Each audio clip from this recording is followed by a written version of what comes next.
এই চমৎকার ডিজিটাল শিল্পকর্মের প্রদর্শনী দেখতে হলে যেতে হবে জাপানের প্রাচীন রাজধানী কিয়োটোতে। প্রযুক্তি ও প্রকৃতির মিশেলে নানা থিমে তৈরি এই প্রদর্শনীর আয়োজন করেছে দেশটির সবচেয়ে বড় জাদুঘর টিমল্যাব বায়োভোর্টেক্স কিয়োটো। বিশ্বের বিভিন্ন দেশ থেকে জাপানে আগত দর্শনার্থীদের নতুন অভিজ্ঞতা দিতেই ডিজিটাল প্রদর্শনীর আয়োজন করেছে জাদুঘরটি।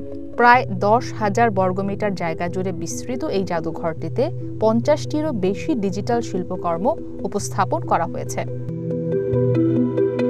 তবে এত ডিজিটাল শিল্পের মাঝে দর্শনার্থীদের প্রধান আকর্ষণ মরফিং কন্টিউম নামক স্থাপনা।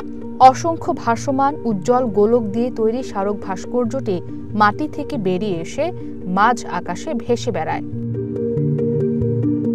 ভিন্ন আঙ্গিকে এমন ডিজিটাল শিল্পকর্মের উপস্থাপন মুগ্ধ করছে ছোট থেকে বড় সব বয়সী দর্শনার্থীদের।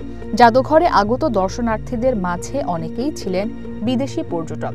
জাপানে বেড়াতে এসে এমন একটি প্রদর্শনী দেখার সুযোগ পেয়ে বেশ আনন্দিত ও অভিভূত তারা। Just wonderful because you start in a dark room.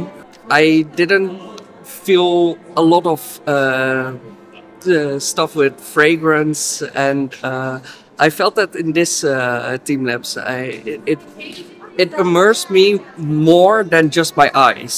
You know, I came with my daughter and I let her kind of pick it, so I thought it was going to be more geared towards her. So I just kind of expected a lot of art on the wall and kind of maybe touching things, but I didn't realize I was going to be foam all over me and coloring, you know, turtles that are going to go on the wall and become animated. So it was just a lot different than I really thought. টিমল্যাবের এই বায়োভোর্টেক্স আয়োজন শুধু আধুনিক প্রযুক্তির প্রদর্শন নয়, বরং এটি Kyoto শহরের প্রকৃতি ও ঐতিহ্যেরও প্রতিনিধিত্ব করে। একদল দক্ষ শিল্পী, প্রকৌশলী এবং স্থপতির অক্লান্ত পরিশ্রমে 2001 সালে জাদুঘরটি প্রতিষ্ঠিত হয়, যেখানে শুধু জাপান নয়, নিউ ইয়র্ক, সিঙ্গাপুর এবং জেদ্দা থেকেও নানা জিনিস প্রদর্শনীর জন্য আনা হয়েছে। 2023 অর্থ বছরে 25 লাখের বেশি দর্শনার্থী জাদুঘরটিতে বেড়াতে আসেন।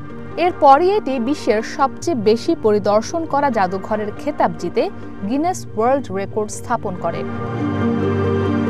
ইসরাত মুক্তি, ওয়ান ইন্টারন্যাশনাল ডেস্ক।